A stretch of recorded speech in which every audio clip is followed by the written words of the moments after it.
Hello बच्चों, अब मैं आप लोगों के समक्ष पास्ट टेंस के बारे में जानकारी देने वाला हूं। अभी मैं पिछले वीडियो में प्रेजेंट टेंस का पूरा जो है जानकारी दे चुका हूं।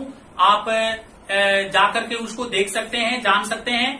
अब मैं पास्ट टेंस के बारे में बताने जा रहा हूं। जैसा कि मैंने चौपाई के माध्यम से बताया था कि था थे थी को पास्ट यानी था थे थी, अगर किसी वाक्य के अंतर्गत था थे थी आता है तो वह पास्ट टेंस होता है। अब हम क्लासिफाई कर रहे हैं पास्ट टेंस को। कितने भाग में बांटते हैं? पास्ट टेंस को भी 4 भागों में बांटा जाता है, जैसे past indefinite, past continuous, past perfect और past perfect continuous. Past indefinite को हम सामान्य भूतकाल कहते हैं, पास्ट कंटिन्यूअस को तत्कालिक भूतकाल कहते हैं, पास्ट परफेक्ट को पूर्ण भूतकाल कहते हैं और पास्ट परफेक्ट कंटिन्यूअस को तत्कालिक भूतकाल कहते हैं। यानी ये जो है इंग्लिश और हिंदी दोनों फॉर्मेशन में मैंने आपको बताया। सबसे पहले हमें जानना है, क्योंकि बच्चों के साथ यह सबसे बड़ी समस्या होती है कि वो पहचान नहीं पाते हैं कि यह वाक्य जो है किस टेंस में है। ठीक है, तो सबसे पहले मैं पास्ट इंडेफिनिट के बारे में बता रहा हूं। तो पास्ट इंडेफिनिट के अंतर्गत कहता है कि जिस हिंदी वाक्य के क्रिया के अंत में या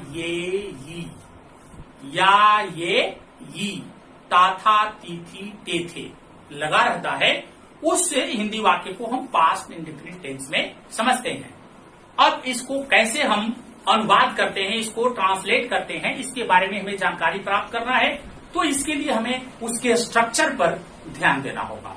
तो इन अफर्मेटिव मोड यानी स्वीकारात्मक रूप में जब हम स्ट्रक्चर के बारे में जानते हैं तो first of all subject plus V2 plus object का प्रयोग किया जाता है। Subject plus V2 plus object का प्रयोग किया जाता है। तो अब हमको क्या जानना है कि V2 क्या होता है। V2 का मतलब क्या? वर्ब का सेकेंड फॉर्म। वर्ब का सेकेंड फॉर्म, जैसा कि आप लोग जानते हैं कि वर्ब जो है, वर्ब के 5 फॉर्म होते हैं, V1, V2, V3, V4, V5। इसके बारे में भी हमने जानकारी आप लोगों को पिछले वीडियो में दिया है। मैं स्पेशली वर्ब के लिए भी वीडियो बना रखा है, आप लोग उसको देख सकते हैं। ठीक है, तो यह V2 जनरली जैसे वीक वर्ब और स्ट्रॉन्ग वर्ब होता है, मैंने बताया है पिछले वीडियो में। ये क्या होता है, मैक्सिमम जो है वर्ब में ईडी जोड़ करके हम लोग V2 बनाते हैं। ठीक है, for the example we can say that Ram आम खाया। राम आम खाया यानी लास्ट में या लगा हुआ है, तो यह पास्ट इंडेफिनिट हो गया। इसको हम बनाते हैं क्या? Ram ate a mango. तो 8 यहां पर V2 है। 8 क्या है? यहां पर V2 है। अब इसके बारे में आपको जानना है कि कैसे। इसके लिए आपको फॉर्म अप्लाई करना होगा, how to learn the part of the form. ठीक है, वर्ब का पार्ट का फॉर्मेशन यानी V2 कैसे जानेंगे, इसके बारे में मैंने वीडियो बना रखा है, आप लोग इसको देख सकते हैं। इसके बाद हम कैसे इसको इंट्रोगेटिव बनाते हैं, इसका प्रश्न सूचक वाक्य कैसे बनता है। तो इसका स्ट्रक्चर होता है, क्या होता है, इसका स्ट्रक्चर कैसे होता है इंट्रोगेटिव बनाने के लिए यानी प्रश्न सूचक वाक्य के लिए। सबसे पहले तो हम डीड का प्रयोग करते हैं। क्या करते हैं? डीड, यानी did plus subject plus V1 plus object और उसके बाद साइन ऑफ इंट्रोगेशन। यानी सबसे पहले डीड का प्रयोग करते हैं, उसके बाद सब्जेक्ट होता है, उसके बाद V1 होता है और उसके बाद ऑब्जेक्ट होता है। ये हमेशा ध्यान रखना है कि जब इंट्रोगेटिव फॉर्मेशन होता है तो V1 का ही प्रयोग होता है। मैक्सिमम स्टूडेंट जो है V2 का प्रयोग करके गलत कर देते हैं। इसलिए आप लोग इस बात का ध्यान रखेंगे कि हर स्थिति में जो है V1 का प्रयोग होता है, जबकि आप पास्ट इंडेफिनिट को इंट्रोगेटिव सेंटेंस में बनाते हैं। ठीक है, इसके बाद हम लोग नेगेटिव का जो स्ट्रक्चर होता है वो होता है subject plus did plus dot plus V1 plus object. यानी जब नेगेटिव बनाते हैं तो क्या होता है, एग्जाम्पल के तौर पर राम आम नहीं खाया, इसको बनाते हैं कैसे? Ram did not eat a mango. Ram did not eat a mango. इसके बाद जो है हम लोग इसका इंट्रोगेटिव विथ नेगेटिव बनाते हैं।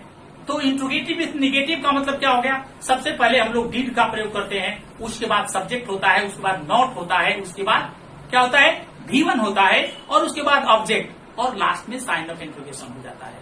जैसे एग्जाम्पल के तौर पर क्या राम आम खाया? तो डिड राम कहता है क्या राम आम नहीं खाया, यानी इंट्रोगेटिव विथ नेगेटिव। तो did Ram not eat a mango, और लास्ट में प्रश्न सूचक चिन्ह होता है। मुझे लगता है आप लोग समझ चुके होंगे। इसके बाद मैं पास्ट कंटिन्यूअस टेंस के बारे में बता रहा हूं, इसकी पहचान क्या होती है, कैसे पहचानते हैं। तो जिस हिंदी वाक्य के क्रिया के अंत में रहा था, रही थी, रहे थे, है ना, लगा रहता है, यानी रहा था, रही थी, रहे थे जब लगा रहता है तो वह जो वाक्य होता है वह पास्ट कंटिन्यूअस टेंस हो जाता है। ठीक है, अब इसको कैसे हम बनाते हैं? तो बनाने के लिए हमें स्ट्रक्चर के ऊपर डिपेंड करना पड़ता है। क्या स्ट्रक्चर होता है? तो सबसे पहले अफर्मेटिव मोड में, यानी स्वीकारात्मक रूप में, subject plus was were plus V4 plus object का प्रयोग किया जाता है। तो V4 के बारे में जैसा कि मैं पहले वीडियो में ही बता चुका हूं, जब ING वर्ब में जोड़ते हैं तो वह V4 होता है ना। और एग्जाम्पल के लिए मैं बाजार जा रहा था, तो I was going to market, I was going to market। उसी प्रकार से इसका इंट्रोगेटिव कैसे बनाते हैं? तो इंट्रोगेटिव का जो स्ट्रक्चर है वाज वेयर को पहले कर दिया जाता है, यानी was were plus subject plus V4 plus object. ऐसे एग्जाम्पल से हम लोगों को ज्ञान प्राप्त होगा। क्या वह बाजार जा रहा था? क्या वह बाजार जा रहा था? तो क्या हो जाएगा? Was he going to market, was he going to market. और यहां प्रश्न सूचक चिन्ह दे देते हैं। इसके बाद इसका निगेटिव कैसे बनाते हैं? तो निगेटिव में वाज वेयर के बाद नॉट का प्रयोग कर दिया जाता है। एज ए स्ट्रक्चर देखिए, subject plus was were plus not plus V4 plus object. For example, Ram बाजार नहीं जा रहा था, Ram was not going to market. इसके बाद जो है इंट्रोगेटिव विथ निगेटिव होता है। तो इंट्रोगेटिव विथ निगेटिव में क्या होता है कि वाज वेयर तो पहले रहता है, यानी was were plus subject plus not plus V4 plus object. ठीक है, was were plus subject plus not plus V4 plus object. For example, क्या राम बाजार नहीं जा रहा था, तो was Ram not going to market. और उसके बाद लास्ट में प्रश्न सूचक चिन्ह दे देते हैं। इसके बाद मैं पास्ट परफेक्ट टेंस के बारे में बताने जा रहा हूं, जिसमें यह पास्ट परफेक्ट टेंस बहुत ही उपयोगी होता है। इसमें दो पार्ट होते हैं, इन दोनों पार्ट के बारे में हमें जानकारी प्राप्त करना है। सबसे पहले मैं फर्स्ट पार्ट के बारे में बता रहा हूं, जिस हिंदी वाक्य के क्रिया के अंत में चुका था, चुकी थी, चुके थे, या था, ये थी, ये थे रहता है, तो वैसे कंडीशन में हम इसको पास्ट परफेक्ट टेंस में समझते हैं। लेकिन इसका दूसरा पार्ट जो होता है, इसमें क्या होता है कि दो कार्य एक ही साथ होते हैं। ये देखिए, ये बिल्कुल कंफ्यूजन है इसमें। इस वाक्य को खूब अच्छी तरह से आपको समझना है। अगर आप इसको थोड़ा सा ध्यान देकर के सुनेंगे तो आपका यह क्लियरिफिकेशन हो जाएगा।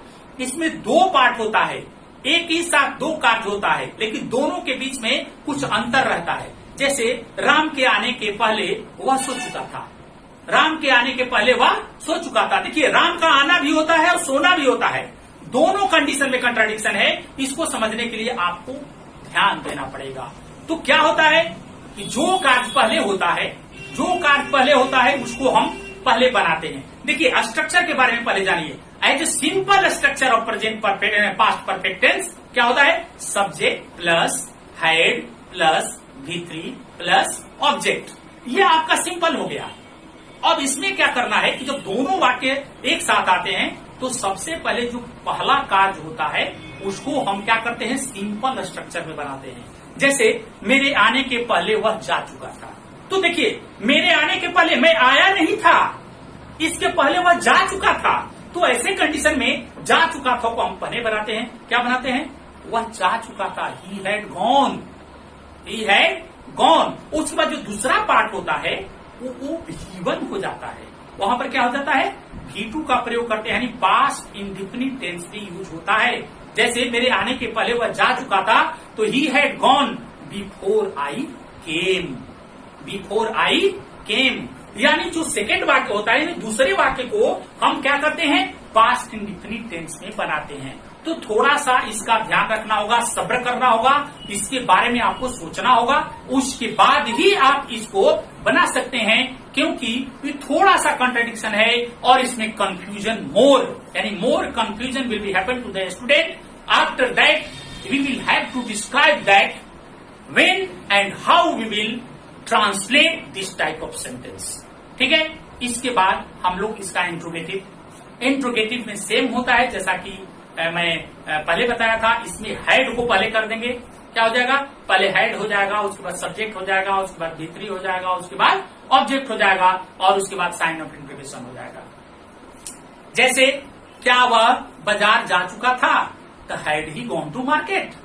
इस तरह से इसका निगेटिव जब बनाते हैं तो क्या होता है, subject plus had plus not plus V3 plus object. जैसे क्या वह बाजार नहीं जा चुका था, वह बाजार नहीं जा चुका था, तो he had not gone to market. लेकिन जब इंट्रोगेटिव में निगेटिव होता है तो उस वाक्य को हम क्या करते हैं, जैसे सब्जेक्ट के पहले हम हैड का प्रयोग करते हैं, यानी हैड प्लस सब्जेक्ट प्लस क्या हो जाता है, had plus subject plus not plus V3 plus object. Example के तौर पर क्या वह बाजार नहीं जा चुका था, तो क्या हो जाएगा, had he not gone to market. और मुझे लगता है कि आप लोग पास्ट परफेक्ट टेंस समझ चुके होंगे। अब इसके बाद जो लास्ट पॉइंट ऑफ व्यू है, पास्ट परफेक्ट कंटिन्यूअस टेंस के बारे में मैं बता रहा हूं। तो इसकी जानकारी भी मैंने पहले भी दिया है, लेकिन आप लोग जान लीजिए कि अगर वाक्य के अंत में ता रहा था, ती रही थी, ते रहे थे, ता रहू था, अगर इस तरह का वाक्य रहता है जिसमें समय का फिक्सेशन होता है, तो वैसे कंडीशन में हम लोग उसको पास्ट परफेक्ट कंटिन्यूअस टेंस के बारे में समझते हैं, जानकारी प्राप्त हो जाती है। As a structure, subject plus had plus been plus V4 plus since और फॉर, और उसके बाद जो है हम टाइम का प्रयोग करते हैं। जैसे एग्जाम्पल के लिए, वह 2 वर्षों से इस काम को करता आ रहा था।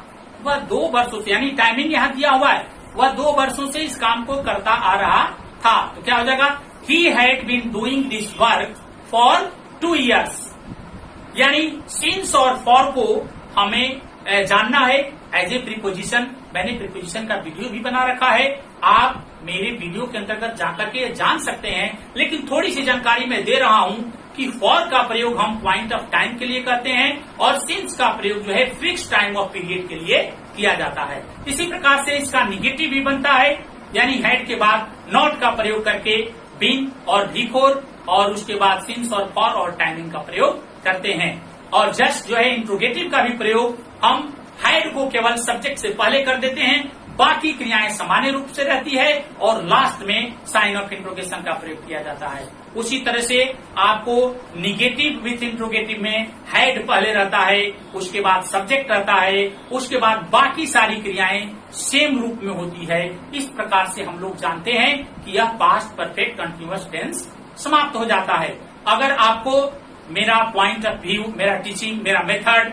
अगर अच्छा लगता है तो आप इसको क्या करेंगे, शेयर करेंगे, लाइक करेंगे और अपने नेक्स्ट वीडियो को जानने के लिए मेरे इस चैनल को सब्सक्राइब करेंगे। Thank you very much.